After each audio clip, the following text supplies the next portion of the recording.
Chaque jour, d'un bout à l'autre du pays, des milliers de gens font la différence et maintiennent le filet social en place pour les communautés vulnérables. Mon nom est Daniel Lantaigne et je me suis donné pour mandat de sortir de l'ombre ces héros, des héros anonymes. Aujourd'hui à l'émission, j'ai le grand bonheur de vous présenter deux personnes fiables, engagées et au cœur grand comme le monde. Installez-vous confortablement car vous êtes sur le point de plonger dans un monde où les gens qui n'ont rien d'ordinaire accomplissent des choses assurément extraordinaires. Bienvenue à cette deuxième saison des Héros Anonymes.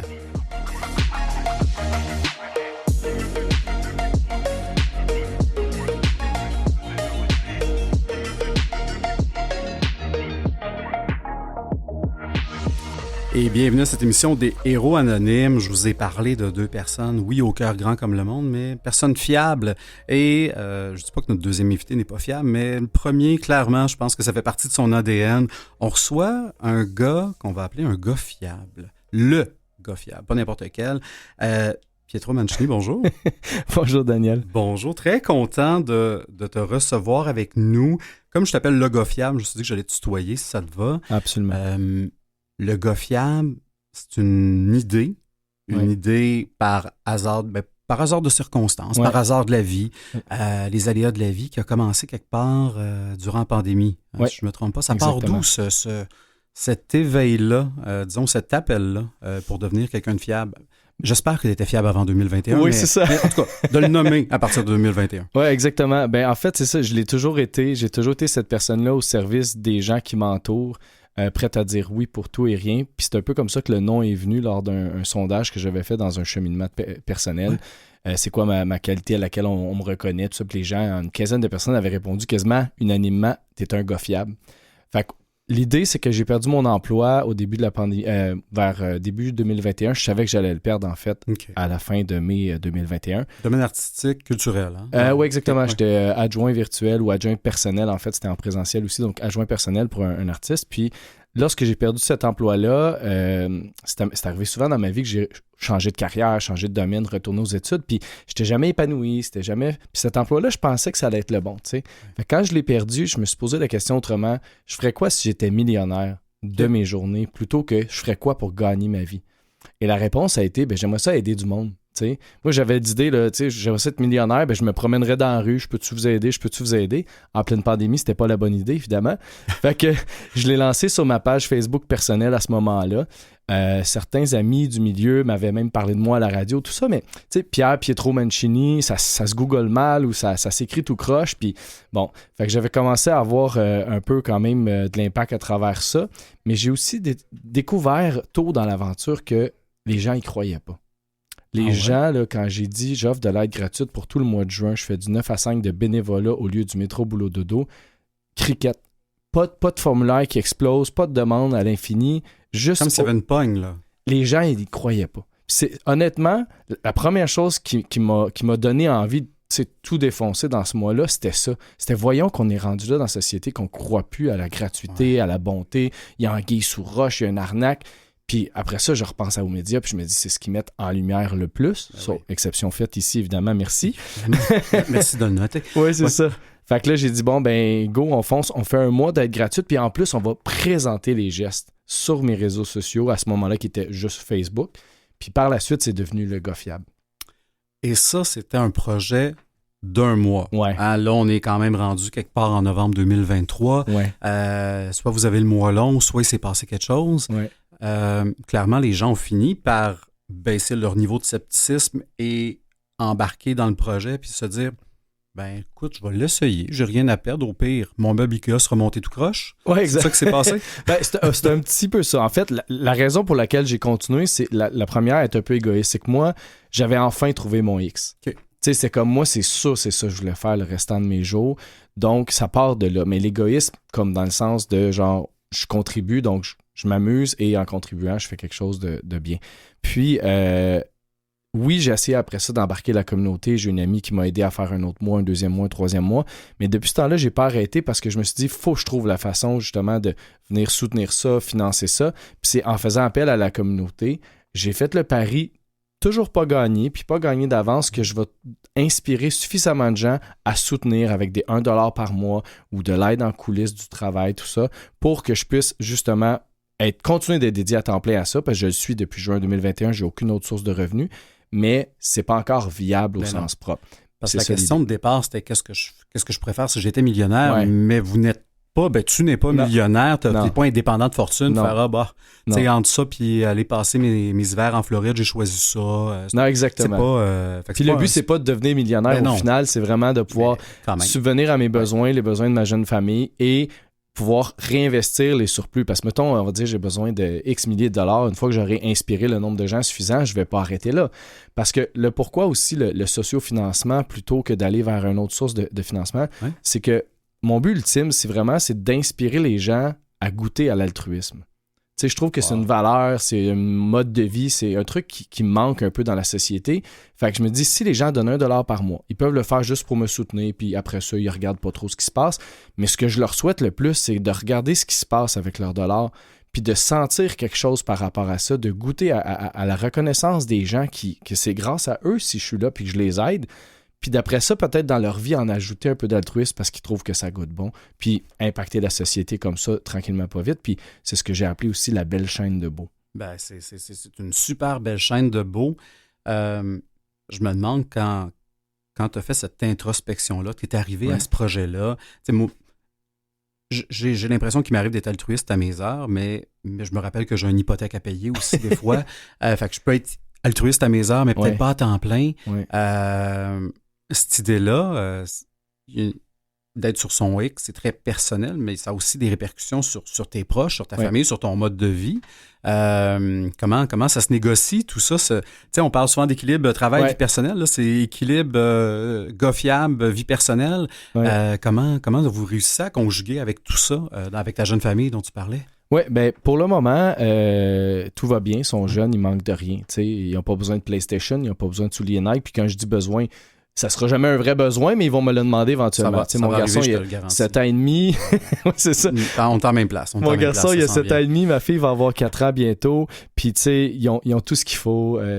On mange bien, on mange équilibré, tout ça. Mais on a toujours fait, ma blonde puis moi, des choix, justement, en fonction de notre équilibre mental, notre bonheur au quotidien, mais avec une certaine modestie, un besoin du minimum. Fait qu'on est à loyer. J'ai réussi jusqu'à présent à ne pas m'endetter. J'ai investi des sommes qui sont arrivées du ciel parce que des gens sont partis au ciel. On va le dire comme ça, OK? C'est pas des affaires que je suis fier d'avoir tout passé là, mais c'est un investissement pour moi.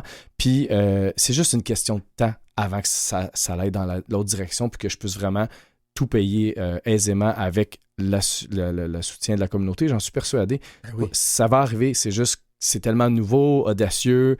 Ça prend de la crédibilité, du temps à bâtir et tout. C'est clair. On a parlé du scepticisme peut-être que les gens ont. On en a parlé avant d'entrer en ondes. Tu sais, quand je vais à un événement, on me dit que c'est gratuit. Quand je prends un service de raccompagnement pendant le temps des fêtes, on ne le nommera pas, il n'y en a pas 50 par exemple, c'est gratuit. Mais tu sais, foncièrement, je fais comme, j'ai l'air cheap de ne pas laisser quelque chose. Tu sais, les gens qui font appel aux gars fiables, ils ont-tu ce feeling? Enfin, moi, mais tu sais, c'est gratuit, mais il faudrait bien que je donne parce que c'est quand même déplacé. Il est quand même venu faire donner son temps. Comment les gens... comment tu es mis à l'aise ou comment les gens ils vivent ça, cette dynamique-là, parce que peut-être que c'est un frein, peut-être que ça ne l'est pas, puis peut-être que c'est de moins en moins le cas, mais on dirait qu'on ne croit plus à ça, qu'il y a quelque chose de vraiment gratuit dans la vie. Oui, ça c'est clair. Les gens ont encore de la difficulté à y croire. Comment c'est reçu, comment ça se passe? Dans la réalité, c'est que il y a des gens que j'aide qui acceptent mon aide ou qui demandent mon aide. Je dis accepter parce que je l'offre. Ils n'ont même pas à le demander, en fait. Oui, ils remplissent un formulaire pour me dire ce dont ils ont besoin, mais je leur ai déjà offert d'emblée publiquement. Fait c'est d'accepter l'aide. Puis, ensuite de ça, il y en a qui me le demandent parce qu'ils n'ont pas les moyens. Donc, ils sont ultra reconnaissants. Je ne sens pas de malaise. On en discute. Ils se demandent. Ils sont inquiets pour moi, en fait. Comment tu fais pour vivre si tu fais ça? J'en reviens pas que je reçois ça, tout ça. Mais ça fait leur affaire, mais c'est pas... c'est bienveillant. Ils en profitent, entre guillemets, de façon bienveillante. Et tu as une catégorie de gens que, oui, peut-être, il y a un petit malaise. Je vais te donner un petit quelque chose pour ton gaz. Je répète toujours la même chose. J'ai un ange, un mécène qui paye mon gaz. Mon gaz me coûte rien. Fait que déjà, ça, c'est réglé. Wow. Mais il y a des gens qui ont envie de... Ouais, c'est extraordinaire. Si j'en parle trop, je vais venir émotif. Fait que les gens, ils donnent des fois un 5, un 10, un 20. Puis tu as une autre catégorie de gens, parce que je dis, moi, sur mon site, puis ce que je dis, répète souvent, c'est j'aide des gens en panne de ressources. sais, la ressource n'est pas obligée d'être financière. Ça peut être une panne de confiance, une panne de connaissance, de à qui demander. La personne, elle me reçoit, elle me fait faire des travaux, puis elle m'avait dit d'emblée, j'ai un montant à investir dans ce projet-là. Moi, le seul accord qu'on se fait, c'est une contribution. C'est pas une paye. Ouais. J'ai pas envie de travailler dans un contexte où la personne va me payer comme si j'étais un homme à tout faire ou quoi que ce soit. C'est pas ça la mission. Ouais. Mais quelqu'un qui a envie de contribuer, souvent, va donner le montant qu'elle considère juste pour ce genre de tâche-là. Et moi, je vais le mettre dans la cagnotte qui va me permettre de continuer. Ben oui. Donc, le message, en tout cas, je le reconfirme aux gens qui nous écoutent. S'ils n'ont rien à donner, c'est parfait. C'est pas ça, c'est pas un échange là, de ressources financières contre un service. C'est pas ça. C'est pas du transactionnel que tu fais. Absolument pas. Puis je tiens à préciser, excuse-moi, au cas que les gens me découvrent à l'instant et tout, ça peut être le cas dans bien des circonstances. On voit ou on entend souvent les gens dans la vidéo que j'ai aidé. Ça aussi, c'est totalement optionnel. Okay. Ça, c'est vraiment les gens, ils ont toujours le choix d'être entendus et ou vus et ou rien du tout dans chaque vidéo parce que je mets en ligne ce que je fais comme action. Il n'y a pas de contrepartie en échange. Il n'y a pas de contrepartie. Quelqu'un qui a honte, mettons, de son environnement, il peut avoir zéro image. Je vais parler à la caméra de façon totalement anonyme puis je vais leur dire un peu ce que j'ai fait, pourquoi. Mais ça peut être 100% anonyme. La seule raison pourquoi je présente ça, c'est pour prouver aux gens qui investissent avec moi qu'on fait des actions concrètes, que je ne suis pas en train de faire semblant. L'impact est là. Les témoignages aident, mais c'est optionnel. Encore une fois, je ne suis pas dans le drame ou dans le... Et donc, c'est pour ça, puis pour divertir, faire rayonner, puis etc. J'adore ça. Moi, je pense à toi rapidement si j'arrive devant un meuble Ikea puis que je réalise que j'ai peut-être pas tous les outils dans ma boîte à outils. Puis là, je parle pas de la Allen Key que ça prend là, qui est dans la boîte. Ça, c'est mon premier réflexe quand je pense au GoFiable. Parce qu'évidemment, là, on s'entend, tu peux pas t'inventer une carte de profession en électricité, en gaz, puis en structure, puis en bâtiment. Là. Exactement. Il y a un cas du bâtiment, puis tu peux pas faire n'importe quoi. Fait que qu'est-ce qui est légal? Donc tu restes dans le cadre donc des menus travaux. Je pense qu'on va appeler ça. Mais comment ça marche? Parce que je vais t'avouer, moi, si je m'ajoute un meuble Ikea, je sais quelques jours d'avance que je vais m'en aller là, puis que je vais prendre tout mon mal en patience, puis je vais suivre les flèches dans le magasin, par exemple. Puis à un moment donné, il va falloir que je le monte. Ils commanditent pas la station, si je comprends bien. Non, pas du tout, mais j'adore y aller. Ce que j'aime pas, c'est les gens qui suivent pas les flèches. Mais les gens, est-ce qu'il faut qu'ils fassent appel à tes services 6 mois d'avance puis qu'ils anticipent qu'ils vont avoir besoin de poser une tablette dans 6 mois ou peuvent être très réactifs ou c'est quelque part entre les deux? Je te dirais c'est plus pas très long. Dans le sens que moi, je sors les dates du mois suivant à tous les 24 du mois. Donc, exemple, le 24 novembre prochain, tous les gens qui sont en liste et dont la demande est compatible avec l'offre vont recevoir un lien qui leur permet d'avoir accès à un calendrier avec toutes les dates que je vais ouvrir en décembre. C'est comme ça que ça fonctionne à tous les mois. Fait que c'est jamais plein 3-4 mois d'avance. Parfait. Et si on reçoit le courriel en cours de mois ou quoi que ce soit, on peut toujours... Moi, je peux toujours appeler des gens suite à des annulations, des choses comme ça. Fait que c'est arrivé, des gens qu'il n'y avait pas eu de date, puis finalement, je les appelle parce qu'ils sont le premier en liste. Il faut savoir, tout le monde a accès au calendrier en même temps. Fait que là, c'est plus comme t'as un besoin, occupe-toi-en, sois le premier sur la gâchette. Par la suite, je vais en ordre de qui a demandé quand, si jamais il y a des annulations. Fait qu'il n'y a jamais une très, très longue attente en tant que telle. Ah, c'est génial. Puis, comme tu disais, il y a une validation, évidemment, parce que toujours bien que je m'en vais sur le site là, qui est legofiable.com. J'identifie que j'aimerais bien faire ça, creuser mon vide sanitaire puis me rajouter un 3e étage.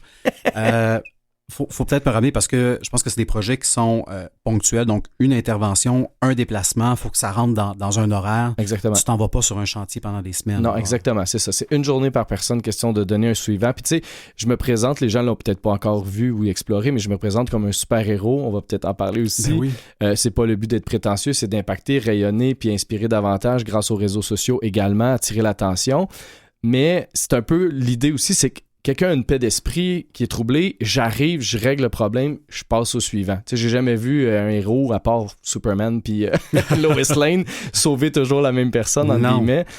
Donc, c'est un peu ça. Je suis au service une fois de chaque personne entre le moment où mes enfants sont à l'école puis que je dois aller les chercher. Ben oui, il faut que ça rentre dans un cadre. Et évidemment, tu as parlé d'essence tantôt. Ouais. On ne reviendra pas à l'essence. Je ne veux pas te rendre émotif, mais malgré tout ça, il y a quand même une limite en termes de couverture géographique. Là. Montréal, Rive-Sud, Montérégie à peu près? Exactement. Moi, je suis basé sur la Rive-Sud à Richelieu, en Montérégie. Ouais. Donc, c'est pas mal Montréal, Rive-Sud, Montérégie parce que du moment que je voyage pas plus qu'1 heure, je peux avoir de l'impact. Oui. Plus que ça, je veux dire, je vais y aller à Québec, aller-retour, changer 3 ampoules, mais l'impact, es-tu vraiment là? C'est-tu vraiment le gars fiable que ça prend pour ça? Dans certains cas, j'oserais dire que oui, parce que les gens semblent avoir de la difficulté à trouver de la main-d'œuvre fiable. Ça fait partie de ma mission que je dis pas souvent d'emblée, mais c'est d'inspirer les gens qui facturent des services à le faire en mode contribution à l'autre, en le faire en mode empathie.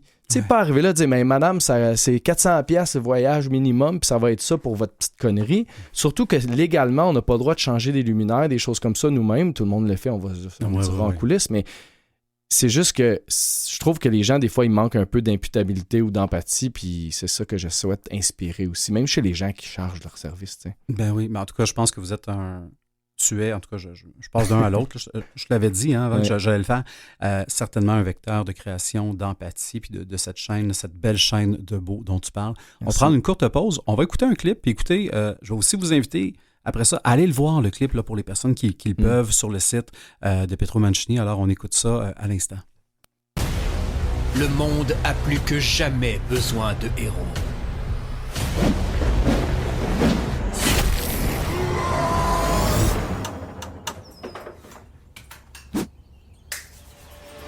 Depuis juin 2021, pour nous inspirer à créer un monde plus beau, un gars a choisi d'en faire à temps plein sa mission. Une journée d'aide gratuite à la fois. Il est en action pour que le monde change. Et il a besoin de... Non, c'est beau. On s'en occupe.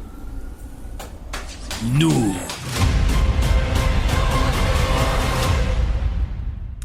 J'adore ça, on dirait une bande-annonce de film de super-héros. Puis vraiment, comme je disais, pour les personnes là, qui peuvent le voir, ben allez voir le clip sur la chaîne YouTube. Donc là, il y a une apparition d'un Spider-Man. Donc pas besoin d'un Spider-Man. Ce que ça nous prend, c'est un gars fiable, mais ça prend aussi un gars toute cette fiable chaîne. La communauté. Et la communauté, cette chaîne-là de là. bonté, évidemment, parce que tout ça doit se soutenir ensemble, évidemment. On l'a dit, on a parlé des services qui peuvent être rendus donc, menu travaux, évidemment. Ça se peut que notre recherchiste vous appelle. Je pense qu'elle est tombée sous le charme durant la pré-entrevue. Donc, ça se peut que Catherine ait beaucoup de menus travaux et qu'elle ait plusieurs identités là, en vous contactant. Ah oui? Vu que c'est une personne différente. Hein? Oui, c'est ça. Donc, en tout cas, ça se peut qu'il y ait bien des personnes à cette adresse-là. Oui, c'est ça. Je lance ça comme avertissement. Les gens qui bénéficient de votre service, comme vous disiez, c'est des personnes qui sont en panne de ressources. On n'est pas dans une étiquette des gens dans le besoin, des gens vulnérables. C'est vraiment juste en panne de ressources. Puis des fois, moi, je pourrais être en panne de ressources, certainement, devant un meuble, d'une chaîne de meubles à assembler. Voilà, j'ai recadré mon narratif de tantôt. On l'a dit, c'est gratuit. Il y en a certains qui donnent. Il ne faut vraiment pas se sentir mal si on n'est pas en mesure de le faire. Exact.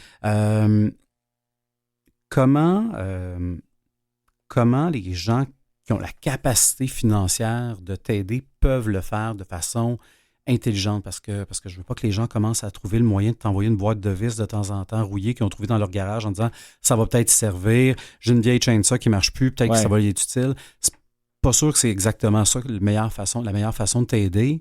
Comment les gens qui nous écoutent, je pense à des gens là bien ordinaires comme nous, je pense à des entreprises, je pense à n'importe qui dans le fond, comment on peut t'aider à faire ce que tu fais puis à faire cette chaîne-là, cette chaîne de beau-là? Absolument. Sur mon site, legosfiable.com, ou quand on suit le lien dans mes bios de réseaux sociaux, c'est le Linktree. Ouais. C'est les 2 endroits où il y a des liens de paiement. Je veux être sûr qu'il n'y ait pas dans le futur des confusions ou des arnaques. Donc, Linktree, legosfiable ou legosfiable.com. C'est les 2 endroits où on va retrouver les boutons de paiement. Il y a 2 options. Il y a l'option, le bouton où est-ce que ça peut être mensuel. C'est ce qui aide le plus, même si c'est à partir de 1$ par mois, parce que c'est ce que je dis, je veux que le maximum d'humains contribuent à cette belle chaîne de beau-là, pas nécessairement en termes d'argent, mais en termes de quantité de gens. C'est là que l'impact va se faire sentir réellement. Donc, à partir d'1$ par mois, mensuellement, c'est ce qui me permet éventuellement d'avoir une prévisibilité, une récurrence, puis de pouvoir commencer à réinvestir dans l'aide que moi, je peux m'entourer d'eux pour faire rayonner davantage, impacter davantage. Ensuite de ça, il y a aussi pour les gens qui seraient allergiques aux mensualités, il y a toujours le moyen de donner avec une fois un montant ou de temps en temps un montant ou annuellement avec l'autre bouton qui se trouve aux 2 mêmes endroits. Parce que, tu sais, il faut savoir aussi pour les outils puis tout ça, j'ai Princesse Auto qui me fournit en outils déjà, une compagnie. Puis, tu sais, les gens vont le voir affiché de temps en temps. On disait les entreprises peuvent m'aider comment? Ça peut être en produit, en service. Du moment que c'est dans le but de la contribution à la belle chaîne de beau, parce que quelqu'un qui veut en échange un paquet de visibilité, pour le moment, j'en ai pas. Puis si c'est juste ça, sa motivation, on n'est pas dans l'altruisme. Ouais, non. Fait que même pour eux, j'encourage ça. Puis j'ai même une compagnie, ça, j'ai trouvé ça bien, bien beau. Puis les compagnies à l'écoute pourraient peut-être l'imiter, je les suggère. C'est que lui, j'arrivais à un moment donné à un don mensuel de 7$. Je trouvais ça particulier comme montant. Ça donne pas un chiffron, ça donne pas. Et quand j'ai réussi à parler avec le propriétaire de l'entreprise, il m'a dit « Ah, c'est parce que je te donne symboliquement 1$ par employé que j'ai. » OK. Fait que là, les entreprises qui ont des employés, On lui souhaite une belle croissance. Ben oui, lui, et à d'autres, mais fait que les entreprises qui sont à l'écoute, qui auraient peut-être 1$ à donner par personne, par tête, ça peut être ça également. Ah, wow! Je trouve que c'est une belle idée que cette personne-là m'a fait découvrir. Vraiment, donc de donner du sens à quelque chose qui en crée beaucoup, puis on espère qu'il va en créer d'autres. Ouais. Pour moi, ce que tu fais, oui, est altruiste et est extraordinaire. Je dirais même est philanthropique dans un certain sens. Puis on parle de philanthropie, il n'y a pas très longtemps, le 15 novembre, c'est la Journée nationale de la philanthropie. Je baigne évidemment là-dedans, puis on posait la question aux gens, est-ce que vous vous considérez comme philanthrope? Puis on a réalisé, c'est l'Institut Malais qui faisait ça, que les gens ne se considèrent pas souvent philanthropes, pensent souvent que c'est des grands mécènes là, qui donnent des millions à des musées, puis à des universités, puis qui se créent un fonds de bourse, mais que la philanthropie, c'est du bénévolat, c'est de l'altruisme, c'est du donner du temps, donner parfois de l'argent. Alors, je te pose la question, est-ce que tu es philanthrope? Moi-même, la définition du terme, je ne la maîtrise pas à 100% encore. J'étais de ceux, il n'y a pas très longtemps, qui pensaient que c'était ça, la philanthropie. C'est le monde qui a déjà trop d'argent et qui font juste en donner. J'ai eu l'occasion d'être sur le podcast de Charlène Petit, que je pense que tu connais bien. Oui. C'est la première fois que j'ai un peu baigné dans le monde de la philanthropie, que j'ai commencé à considérer que c'en était peut-être. Un des invités qu'elle avait eu dans le passé et moi, on a connecté un peu, Charles Sélène, qui est docteur en économie et spécialiste expert en philanthropie. Je pense que ces gens-là ont validé que c'est ce que je fais. Est-ce que c'est ce que je considère aussi? Possiblement, j'aime le dire. Mais honnêtement, je ne saisis pas tout encore du domaine. Il faudrait qu'on en jase. Mais que ça soit ça, que ça soit... j'ai découvert aussi dernièrement le terme entrepreneur d'impact. Des choses comme ça. Ça peut être ça aussi. Je ne suis pas encore 100% défini parce que tout ce que je fais depuis le jour 1, c'est en partie improvisé. J'ai pas de background d'entrepreneuriat, j'ai pas des grandes études. Pour moi, tout ça, c'est très nouveau. Donc, j'apprends au fur et à mesure. Je suis un gars de bottine plus que de papier puis de babine, tu sais. Fait que j'apprends tout ça. Et tout ce que je souhaite, c'est que ça ait de toujours plus d'impact. Fait que peu importe dans la catégorie qu'on va vouloir me mettre, encore une fois, les étiquettes, tout ça, puis c'est pas négatif nécessairement. Je veux juste avoir le plus d'impact possible avec ça. Puis inspirer, ultimement, la grande vision, c'est que je sois plus le seul à le faire. Et je vous donne un scoop, je suis plus nécessairement le seul à le faire. Oh. J'ai quelqu'un qui s'est engagé à le faire à sa manière, avec ses capacités, 1 fois ou 3 mois dans un secteur que moi, je ne couvre pas encore. Okay. Je dis ça pour le moment parce que je ne veux pas créer un engouement sur mon site. C'est ça, mais on va l'annoncer bientôt. Il y a déjà une aide de fête, on a déjà un témoignage, on a déjà une vidéo qui est en préparation. Fait que ça, pour moi, c'est déjà réussi. J'ai aidé une jeune famille à un moment donné, puis l'adolescent... Sa mère a fait un super beau témoignage qu'on peut trouver sur mes réseaux sociaux. Ça m'a énormément touché. Elle m'a dit, mon jeune, tu sais, il est passé de genre, mettons, un état d'esprit de on s'en fout, à quoi ça sert, à mon Dieu, c'est donc bien cool, être gentil, aider, tout ça. Il en a parlé à ses amis toute la journée, d'avoir vécu cette journée-là d'aide avec moi, le gars avec une cape, puis tu sais. Fait que je me dis, moi, là, je pourrais arrêter aujourd'hui, puis ma mission est accomplie. J'ai inspiré des gens à passer à l'action, puis j'ai inspiré la jeunesse. C'est ça ma grande vision. Mais je veux continuer parce que ça me nourrit sans bon sens. Puis tu montres que c'est correct d'être le bon gars aussi. Oui. Hein? C'est correct d'être le bon gars. Oui. Les filles, je ne sais pas s'ils choisissent toujours le bon gars, mais c'est correct d'être le bon gars. J'espère qu'il y en a qui regrettent.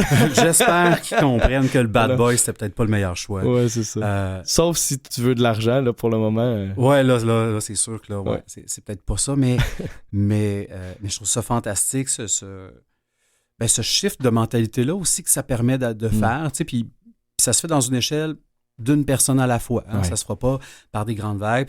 Puis je suis content que tu aies réussi aussi à trouver quelqu'un d'autre qui va pouvoir dans une autre région parce que faire du bénévolat, c'est une chose, mais c'est un bénévolat qui est engageant. Là, c'est une gestion d'agenda. Il faut être présent à telle place.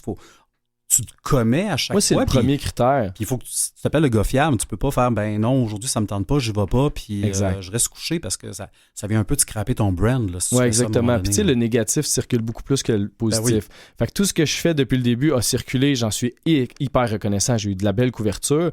Mais si j'avais fait une gaffe, si j'avais crossé quelqu'un, si j'avais maltraité quoi que ce soit, tout le monde le saurait. Je suis pas inquiet. Donc, humblement, c'est pas arrivé. Et oui, le premier critère pour éventuellement, quand je vais bâtir l'équipe d'acolytes puis la ligue de super-héros, appelons ça comme on voudra, le premier critère, ça va être d'être fiable. Puis tu sais, fiable, ça veut pas dire pas avoir un empêchement. Ça veut pas dire ne pas se... Ça veut juste dire communiquer au moins s'il y a un empêchement. Communiquer si on doit reporter. Être en contact, tu sais. Dans le passé, j'ai eu une autre personne qui l'a fait. Ça s'est super bien passé. Le premier coup, là, c'était parfait. Puis la minute que j'ai envoyé un second mandat, ça a commencé à un peu bafouiller. Puis c'est lui-même qui s'est désisté parce qu'il a dit c'est trop de pression. Je comprends que ça peut être prenant. L'idée, c'est juste d'être en communication. T'sais. Ben oui, tout à fait.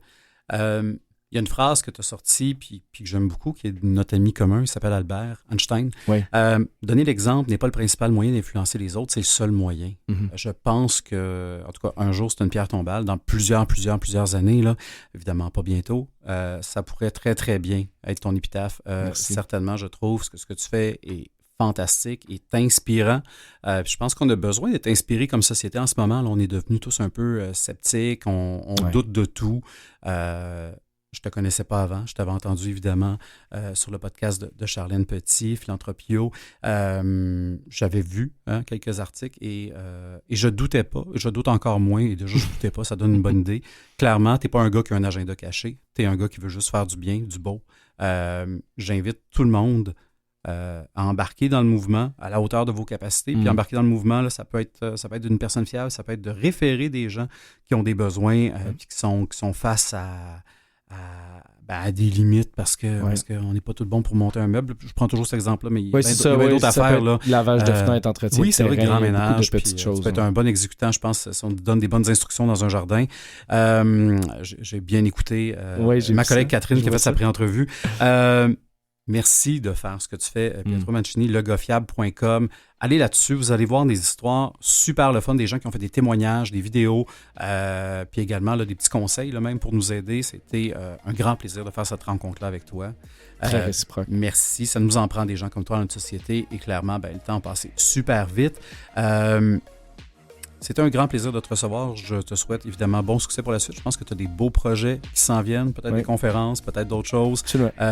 J'espère que tout ça va se concrétiser. Puis vous, à l'écoute, restez donc à l'écoute parce que l'air de rien, on a une deuxième personne qui vient nous joindre dans quelques instants.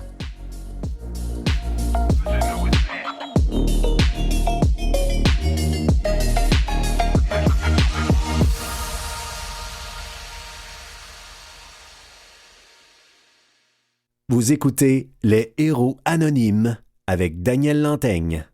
Bonjour, je m'appelle Gilles Robichaud.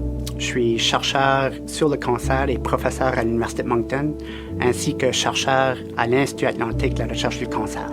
Évidemment, le cancer ne prend pas de pause. Je suis très choyé, même pendant le temps des fêtes, d'être entouré d'experts, d'une équipe très compétente qui va m'aider finalement à, justement, sortir les résultats dont on a besoin pour avoir des meilleures connaissances des opportunités anticancéreuses. Alors, on vient d'entendre un petit clip de la Société canadienne du cancer, une organisation que tout le monde, je pense, connaît et je pense que tout le monde connaît malheureusement le cancer. On va pas... Ça ne sera pas une émission sur le cancer. On va parler du beau, on va parler d'un événement qui est rattaché à tout ça qui s'appelle le Relais pour la vie. Des relais pour la vie, là, il y en a plein, il y en a partout. J'avais le goût qu'on parle de celui de Longueuil, tiens, parce que c'est le fun de sortir. Puis il y a quelque chose de l'autre bord du pont Jacques-Cartier. Et pour le faire, on reçoit Marie-Hélène Chrétien. Marie-Hélène, bonjour. Bonjour. Merci d'être avec nous en studio. C'est vraiment un grand plaisir. Merci de l'invitation. Je disais en introduction d'émission qu'on recevait des gens qui ont le cœur grand comme le monde parce que je pense que pour s'impliquer dans une cause comme celle-là, mais s'impliquer pas juste pour un relais, 2 relais, mais pour une série, ça va être l'an prochain, le prochain relais là, qui a lieu en juin l'an prochain, ça va être votre combienième? Le 16e relais, donc ma 16e 16e année. Ouais. Puis vous êtes directrice depuis à peu près 7 ans. Hein, exact, exactement. Le relais, c'est une organisation bénévole. Donc, vous n'êtes pas une employée de la Société canadienne du cancer. Vous avez plongé dans le relais et clairement, vous avez trouvé quelque chose d'intéressant là-dedans, certainement. C'est ça. Ça part d'où cet intérêt-là pour cet événement-là et se dire, ben le temps que je vais donner, puis probablement que vous donnez plus que 2-3 heures là-dessus, c'est ma cause. Ouais. Tu sais, comment on se dit que, d'aimer une activité, c'est une chose, mais dire ça va être ma cause, puis de s'impliquer aussi longtemps, qu'est-ce qui s'est passé? Bien, c'est un hasard, en fait, un peu. Moi, quand je suis sortie de mes études en événementiel, j'étais avec une copine qui a été approchée par la Société canadienne du cancer en disant, on cherche une équipe qui pourrait s'impliquer au niveau de l'animation, donc prendre en charge tout ce qui est en lien avec l'animation cette journée-là. Puis elle m'a dit, tiens, c'est super, on sort de nos études, pourquoi on ne ferait pas ce beau projet-là ensemble? Donc, évidemment, je connaissais la Société canadienne du cancer parce que, comme vous l'avez dit, tout le monde connaît cet organisme-là. Mais je ne connaissais pas les relais. Donc, je suis plongée un peu là-dedans à la base parce que je me suis dit, tiens, c'est le fun, on va faire cette activité-là. Et c'est quand je l'ai fait où là, je me suis dit, oh là là, OK, je comprends ce que ça veut dire, je comprends ce qui se passe quand on est dans un événement comme celui-ci. Puis là, je suis tombée véritablement en amour avec cet événement-là parce que 16 ans plus tard, j'y suis encore. Ben oui. Donc c'est pas une histoire personnelle rattachée au cancer, c'était vraiment, puis peut-être par la bande aussi, j'imagine, parce que en même temps, on a tous une histoire avec quelqu'un qui a eu le cancer. Hein? Malheureusement, en 2023, c'est rare que je rencontre des gens qui n'ont pas dans leur entourage des gens qui ont été touchés par le cancer. Donc, je dirais à la base, non, mais dans les années qui ont suivi, malheureusement, oui. Ouais. Donc, j'ai eu des gens autour de moi qui ont eu des diagnostics dans les 5 dernières années. J'ai eu beaucoup d'amis autour de moi qui ont eu des diagnostics de cancer. Donc, alors, année après année, ça me donne encore plus envie de continuer parce qu'évidemment, ça donne quasiment plus de sens même, d'une certaine façon. C'est sûr. Puis évidemment, là, je rencontre des participants de cet événement-là. Je rencontre des survivants de cancer, des gens qui ont des histoires tellement inspirantes. Donc, oui, c'est sûr. Chaque année, quand on termine un événement, je me dis toujours, on le refait l'année prochaine. C'est tellement important. Et tellement. J'ai été plus tôt cette semaine, le CHUM à Montréal, la Fondation du CHUM lançait sa grande campagne majeure de financement. Et, évidemment, c'est un grand centre en oncologie. Il disait, le cancer est rendu la première cause de mortalité au Canada. Près de la moitié de la population recevra un diagnostic de cancer. Et malheureusement, une personne sur 4 va en mourir, d'où l'importance d'investir, évidemment, en prévention et en traitement. Évidemment, tout ça. Donc, pour moi, le relais prend beaucoup, beaucoup de sens à travers tout ça. Ouais. Les gens qui nous écoutent, il y a le relais, il y a la course aussi. Là, c'est 2 trucs bien différents. Là. Le relais, c'est pas, on s'embarque pas dans une grande course, là, les gens qui nous écoutent. Non, le relais, c'est quand même accessible pour tout le monde. Donc, à la base, le relais, c'était un événement de 6 heures le soir, donc de 18 heures jusqu'à 6 heures le matin. Oh. Donc, c'était une marche nocturne où on disait, bien évidemment, le cancer ne dort jamais. Ouais. Donc, c'était un lien. Là, évidemment, il y a eu la pandémie. Il y a différents relais qui se sont adaptés. À Longueuil, nous, de notre côté, l'événement a lieu de 14 heures jusqu'à 1 heure le matin. Okay. Donc, oui, alors c'est une marche. L'idée, évidemment, ça s'appelle un relais. Donc, l'idée, évidemment, c'est qu'il y a toujours quelqu'un dans l'équipe. Alors, des gens s'inscrivent, forment des équipes, amassent des fonds pendant une partie de l'année. Puis, par la suite, cette année, ça va être le 8 juin. Le 8 juin, on se rassemble tout le monde ensemble, on célèbre, on se rappelle, on se recueille. C'est un événement où il y a différentes cérémonies. Ouais. La marche est ouverte donc par des survivants. Alors, ce sont des survivants qui ouvrent et qui font le premier tour de piste. Des participants d'espoir, On appelle ça des participants d'espoir. Là, je vous le dis comme ça, survivants, parce que participants d'espoir, des fois, on peut dire, qu'est-ce que c'est des participants d'espoir? Clair, hein? Mais pour vous donner un résumé, en fait, un participant d'espoir, ce serait soit quelqu'un qui vit avec un cancer, quelqu'un qui a eu un cancer, ou même quelqu'un qui aurait des prédispositions génétiques à avoir un cancer. Donc, pourrait être considéré comme un participant d'espoir. Alors, ces gens-là ouvrent la marche, puis là, évidemment, c'est un moment qui est très, très émotif parce que tous les gens sont autour de la piste, les applaudissent, puis c'est pour eux qu'on est là. Ben oui. Donc, c'est ça un relais, c'est un peu compliqué. J'ai toujours de la difficulté à l'expliquer, c'est-à-dire que sur papier, je peux vous l'expliquer, mais je dis toujours, il faut le vivre. Hein? Puis moi, j'ai des amis à qui je parle de cet événement-là depuis des années, puis il y en a quelques-uns qui pouvaient pas venir, puis qui sont venus l'année dernière, puis ils m'ont dit ça, en fait, quand on est sortis de l'événement, ils m'ont dit « Oh, mon Dieu, je comprends tellement ce que tu voulais dire. Il y a une énergie, il y a quelque chose, une communauté, une solidarité entre ces gens-là. On est tous réunis ensemble pour la même chose. Il y a du partage aussi, des gens qui vivent avec la maladie, qui peuvent partager avec d'autres gens aussi. On voit qu'on n'est pas seul. Donc, oui. Alors, c'est bref, puis là, je parle beaucoup, mais oui. C'est parfait. Vous êtes clairement plus intéressante que moi. On va continuer comme ça. Non, je suis pas certaine. Mais oui, donc, ce n'est pas une course et c'est ouvert à tous. Alors, il y a des gens, effectivement, qui vont faire tout l'événement. Wow. Quand on forme une équipe. Je vous le dis, si je m'inscris, je pense pas que je vais marcher de 14h à 1h du matin, mais je salue. Mais il y a différentes activités aussi. Donc, on a des célébrations, on a différentes cérémonies, comme je vous dis. Il y a des spectacles aussi. Donc, on a des artistes qui viennent faire des performances sur scène. Donc, alors, les gens sont pas obligés de marcher pendant tout l'événement. Mais bien sûr, comme c'est la symbolique de relais, souvent, on dit toujours, c'est bien qu'il y ait au moins une personne de l'équipe qui soit sur la piste. Mais après, il y a des gens comme des participants d'espoir, effectivement, qui vont venir quelques heures. Pour échanger avec des gens qui vont repartir ensuite. On accueille tout le monde, donc il y a des gens qui vont tout simplement vouloir venir, qui ne sont pas inscrits nécessairement, puis on va passer dans ce parc-là, parce que c'est un événement extérieur, il faut le dire, juste 1 heure ou 2, donc on invite tout le monde. Alors, vraiment. Il n'y a pas de barrière à l'accès, tout le monde est bienvenu. Exactement.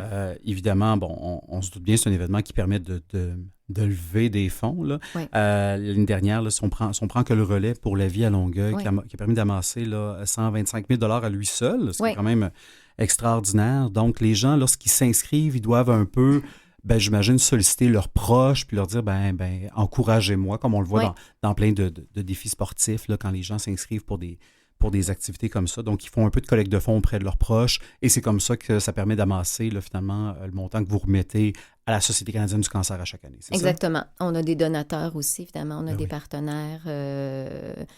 Mais oui, la principale... Les principales dons qui rentrent, ce sont évidemment ceux des équipes, donc des gens qui ont des histoires. Aussi, moi, je pense à une école en particulier à Longueuil, le Collège Charlemagne. Ça fait 2 ans qu'ils sont avec nous. Ils s'appellent les Full Ados Trop Nice. Donc, ce sont des jeunes, c'est très cute, ce sont des jeunes du secondaire et ils ont eu, malheureusement, ils ont des copains qui ont eu des diagnostics de cancer assez jeunes. Donc, ils ont été très, très sensibilisés à ça. Et puis, chaque année, ils font différentes activités de collecte de fonds pendant l'année pour remettre ça la journée du relais. Donc, je trouve ça intéressant quand même parce que ça attire vraiment toutes sortes de gens, puis ce sont quand même des jeunes du secondaire qui se mobilisent pour ça. C'est nice, effectivement. Voilà. J'ai l'air d'un vieux qui essaie d'être cool. Mais wow, c'est le fun, toute la communauté qui se mobilise, des gens qui ont toute leur histoire personnelle aussi par rapport au cancer, qui ne se recroiseraient pas nécessairement, donc qui se créent le temps de cette journée-là. À chaque année, certainement des belles rencontres qui doivent être marquantes. Oui, on a des équipes qui sont avec nous depuis plus de 10 ans. Wow. Donc, des gens qui... moi, je pense à l'équipe Les Filles à Maman, qui sont avec nous, qui avait évidemment une maman qui avait un diagnostic de cancer, qui est malheureusement décédée il y a quelques années, mais qui continue à être là année après année parce qu'il trouve ça important. Il se rappelle... Puis, alors oui, c'est une belle façon d'échanger avec eux. On développe des liens avec ces gens-là aussi. Vraiment. Oui. C'est à la fois, on dirait, un beau moment pour célébrer la vie des gens qui, malheureusement, ont quitté et aussi donner beaucoup d'espoir à ceux qui sont encore là à travers tout ça, sachant que malheureusement, des fois, le cancer va emporter des vies, mais qu'il ne faut pas baisser les bras devant tout ça. Oui. J'adore les noms des équipes en passant. Je trouve ça fantastique. Oui. Moi, quand Catherine à la recherche, puis Philippe, là, ici à la station, m'ont parlé du relais, quand je pensais au relais, la première image qui me venait en tête, c'est les petits luminaires, là. Oui. La lumière, tout ça qui doit être plus en lien, j'imagine, en moment d'hommage aux gens qui nous ont quittés. Est-ce que c'est quoi la symbolique de ça dans le relais? C'est intéressant qu'on parle de ça, parce que j'allais rebondir sur ce que vous venez de dire en parlant de ça. Effectivement, à 22 heures, donc quand le soleil est couché et qu'il fait noir, les gens peuvent acheter des petits sacs. En fait, ces sacs-là, ce sont au coût de 5 $, donc c'est une autre source de revenus. tenues, effectivement. Et on les met tout au long du parcours de marche. Donc, c'est évidemment pour illuminer le parcours de marche quand le soleil est couché. Ce sont des sacs qu'on peut acheter en l'honneur de quelqu'un. Donc, ça pourrait être quelqu'un qui a eu un cancer, qui est en rémission, ou effectivement la mémoire de quelqu'un qui nous a quittés. Okay.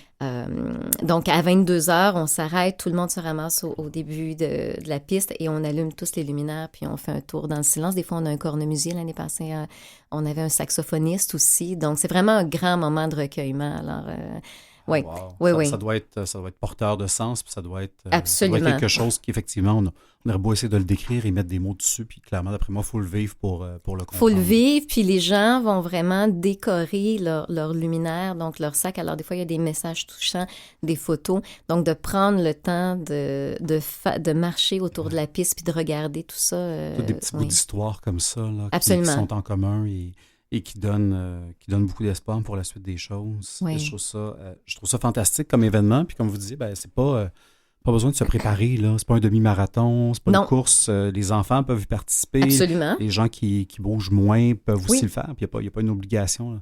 Faites-vous une plus grosse équipe si vous voulez qu'il y ait toujours quelqu'un qui marche pour la notion du relais. Exact. Voilà. Oui, mais en même temps, bon, il n'y a pas de police. Cette journée-là, franchement. Ça se fait dans le plaisir. C'est absolument. Pas, exactement. Je trouve ça fantastique comme idée. Je pense que ça remonte au Canada là, avant les années 2000. En 1999, je voyais là, que ça remonte et puis il y en a partout. Ça a fait des relais pour la vie. Il y en a partout dans le monde. Oui. Je voyais qu'il y en a dans 29 pays selon la Société canadienne du cancer. Celui de Longueuil est un relais qui va bien. Qui va bien, oui, absolument. C'est sûr que je ne vous mentirai pas, la pandémie a été très, très difficile. On n'est pas la seule cause qui a été affectée par la pandémie. Donc, c'est sûr qu'il y a peut-être un peu moins d'événements qu'il y avait avant. On est chanceux. À Longueuil, l'année dernière, on a célébré nos 20 ans. Donc, c'est la 20e édition. C'est un événement qui va bien. On a beaucoup de marcheurs, on a des gens qui s'impliquent. Moi, ça me frappe toujours à quel point la communauté est présente pour cet événement-là. Donc, oui, il y a plein d'autres relais aussi à travers le Québec qui vont bien, mais je dirais qu'on est sur la bonne voie. Je suis assez contente. Je suis très content pour vous, puis je suis très content pour ce que ça permet de faire. Puis on en parlera dans la deuxième partie de l'émission, justement, de l'impact de la Société canadienne du cancer, parce que le relais est un des leviers, une des portes d'entrée qui permet de le faire. Puis je trouve que c'est une des plus belles portes qui permet à tout le monde, finalement, il n'y a pas de barrière, de s'impliquer, peu importe notre histoire ou nos histoires qu'on a avec le cancer. Puis clairement, il n'y a pas grand humain qui pourra être exempté d'en avoir vu passer là, dans la vie, malheureusement, mais donnons-nous quand même le droit d'espérer. Et d'aspirer à mieux, certainement. Alors, si vous voulez, on va prendre une courte pause, puis on va poursuivre cet échange dans quelques instants. Super intéressant, on est avec Marie-Hélène Chrétien, qui s'implique très activement pour le relais pour la vie à Longueuil.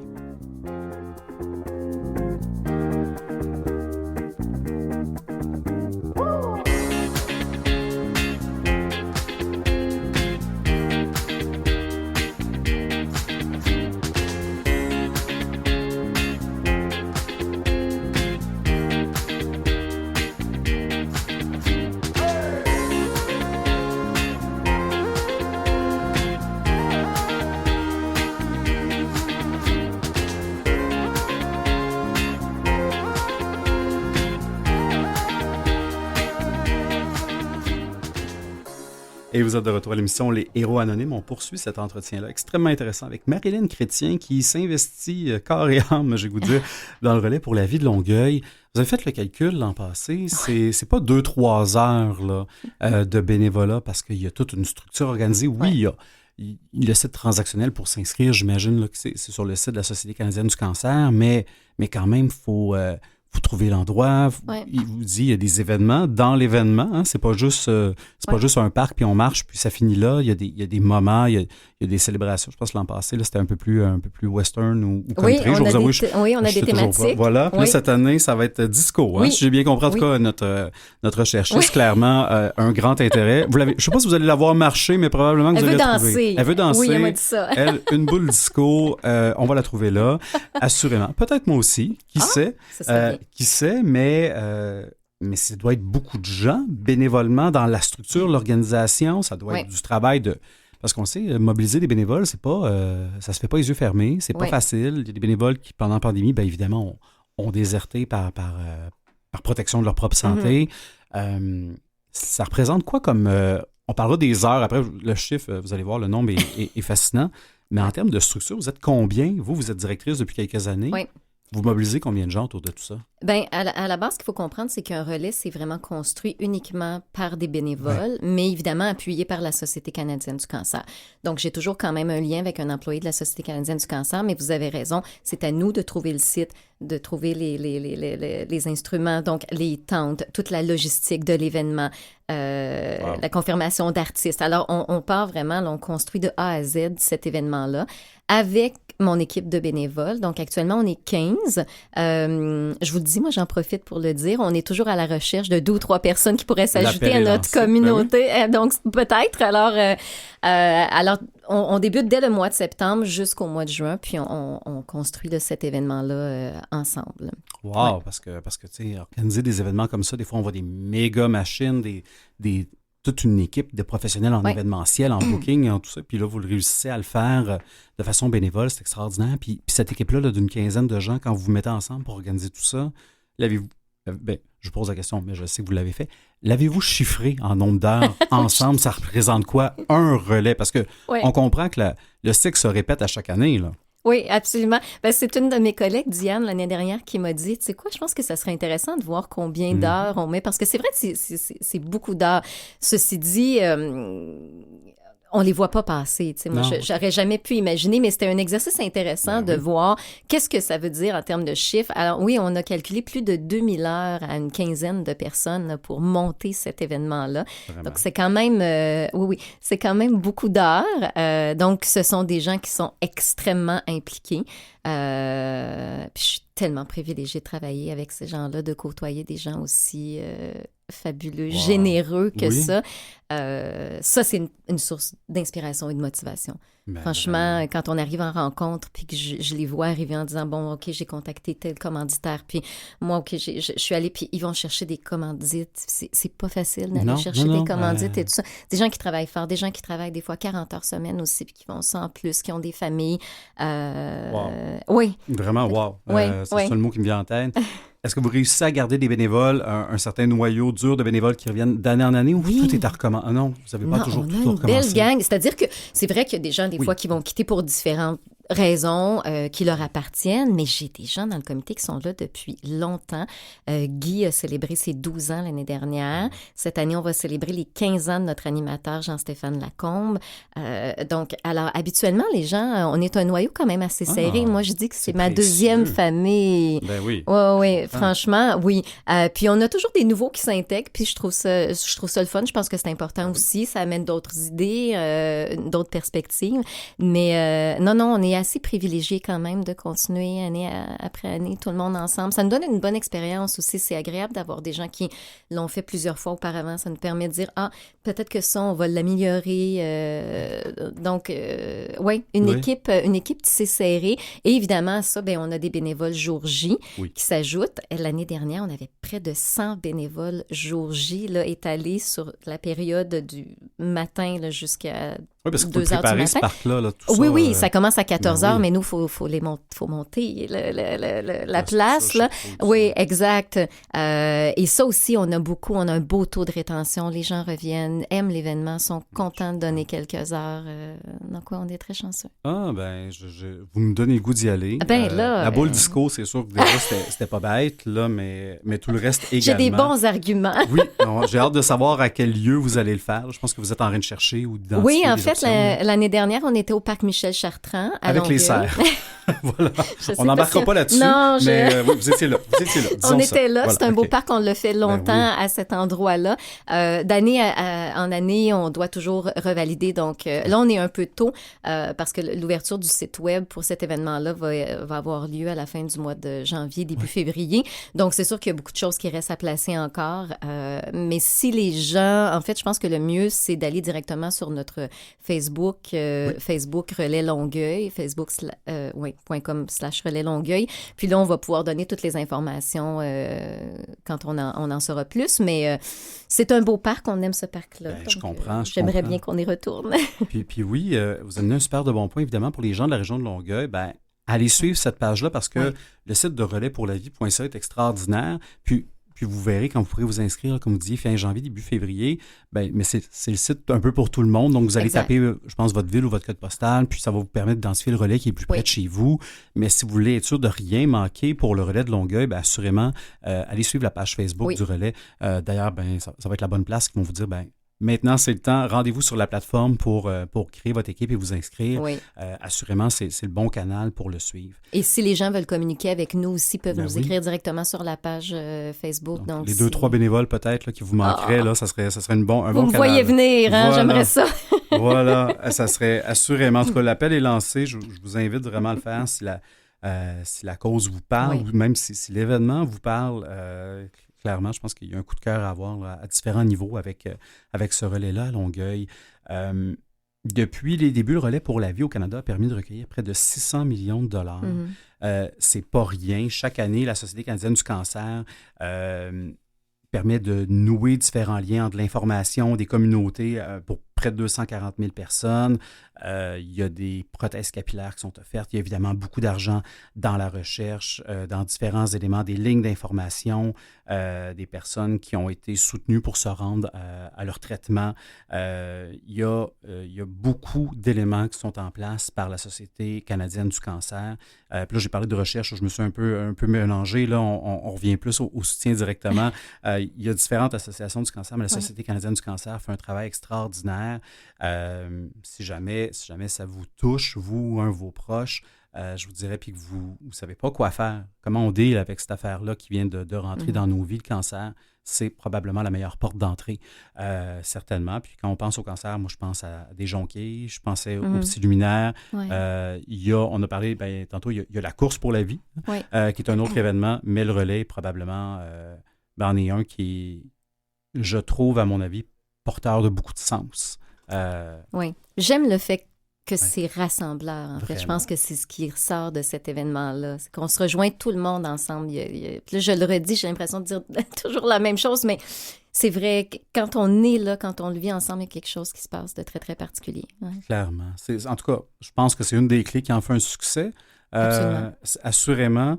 Et quand les gens s'inscrivent, quand les gens y participent, qu'est-ce qu'ils vous disent? Qu'est-ce qu'ils ont vécu, ces personnes-là? Qu'est-ce qu'elles ont vécu, ces personnes-là, pardon? Je pense qu'elles sont toujours très émues et touchées de ce qu'elles ont vécu, de voir tous ces gens-là rassemblés. Elles sont contentes de le vivre. Les participants d'Espoir en particulier, quand je parlais tout à l'heure là, du premier tour de marche, termine ce tour-là. On a des amis, malheureusement, qui ont eu des diagnostics de cancer dernièrement. Puis j'ai 3 amis qui ont participé à ce tour de marche-là l'année dernière. Puis là, c'était vraiment particulier pour moi parce que, je me retrouvais aussi à la place d'autres gens qui vivent ça. Je le vivais vraiment. Ouais. Puis quand ils ont terminé le tour, ils sont venus me voir en me disant « Oh mon Dieu, la force que ça m'a donnée! » C'est incroyable de voir tous ces gens-là réunis autour de la piste, de nous applaudir, de voir tous ces gens-là qui se sont mobilisés cette année pour nous. J'en parle, puis moi-même, je suis émotive. Donc, je pense que c'est ce qui ressort beaucoup de cet événement-là. Le fait que les gens soient mobilisés, soient unis. Il y a une dame qui est venue l'an dernier, qui était seule, qui a eu un diagnostic de cancer, puis qui ne connaissait pas l'événement, mais qui en a entendu parler par la page Facebook. Elle était toute seule, puis elle est juste venue voir un peu, puis elle est venue me voir, puis elle était très émotive en disant « Mon Dieu, j'ai vu des gens comme moi, les gens peuvent partager aussi. » Donc ça, je pense que d'être tout le monde ensemble, cette force-là, je pense que c'est ce qui ressort le plus des commentaires que j'ai, oui. Oui, vraiment, assurément. Alors, écoutez, si vous êtes dans la région de Longueuil, je vous le dis, puis vous vous demandez quoi faire le 8 juin 2024, c'est bien ça? Hein? Oui, absolument. Mettez ça à votre agenda. Si vous n'êtes pas dans le coin de Longueuil, vous pouvez vous rendre à Longueuil. Sinon, oui, c'est-à-dire que nous, on a quand même des gens, de Saint-Hubert, Brossard, Boucherville. Il y en a aussi de Montréal, mais c'est vrai qu'il y a des relais. Si vous êtes à Terrebonne, par exemple, il y a un relais à Terrebonne, donc il y en a quand même quelques-uns. Partez pas de Cudjouac pour aller à Longueuil nécessairement, mais si vous êtes dans la grande région, Montérégie, Rive-Sud, Montréal, pourquoi pas? C'est un très, très bel événement. Assurément, je vous souhaite beaucoup d'inscriptions, mais beaucoup de belles histoires, Merci. aussi beaucoup de belles rencontres. Assurément, c'est excusez-moi, je suis tout mélangé. Le 8 juin 2024 prochain, surveillez la page Facebook, donc facebook.com/relais Longueuil, parce que les inscriptions vont commencer fin janvier, début février. Oui. Sinon, vous pouvez également vous rendre sur relaispourlavie.ca pour un peu plus d'informations et vous tenir au courant des différents relais dans vos régions. C'était un très, très grand plaisir de vous recevoir, Marie-Hélène Chrétien. Plaisir partagé. Merci énormément. Ça prend des gens sûrement comme vous qui s'impliquent, qui s'engagent, qui... je vais dire qu'ils ne comptent pas les heures. Bon, là, vous les avez comptés, mais c'est juste un exercice sympathique. Oui, là, c'est un exercice. C'était juste un exercice sympathique, mais ça prend des gens qui, clairement, comme vous, s'impliquent d'année en année. Alors, très content de savoir que vous serez de retour là, comme directrice du relais de Longueuil l'année prochaine. Toutes mes félicitations à vous et à toute votre équipe de bénévoles, autant ceux dans l'organisation que la centaine de bénévoles qui se présentent le jour même. C'est un travail d'équipe. Oui, assurément, pour faire de cette magie-là, ce beau moment-là, un grand moment magique. C'est déjà tout pour aujourd'hui, voyez-vous. Merci à nos précieux invités, à Mathieu Tessier à la mise en onde, Catherine Bourderon à la recherche. Et vous qui êtes à l'écoute et qui vous êtes arrêtés sur notre émission, merci d'avoir pris le temps de découvrir ces personnes qui ont le cœur grand comme le monde et qui font toute la différence dans nos communautés. Et quoi qu'il en soit, on se donne rendez-vous la semaine prochaine, même heure, même poste, alors que je vous ferai découvrir 2 autres héros anonymes. Bonne semaine!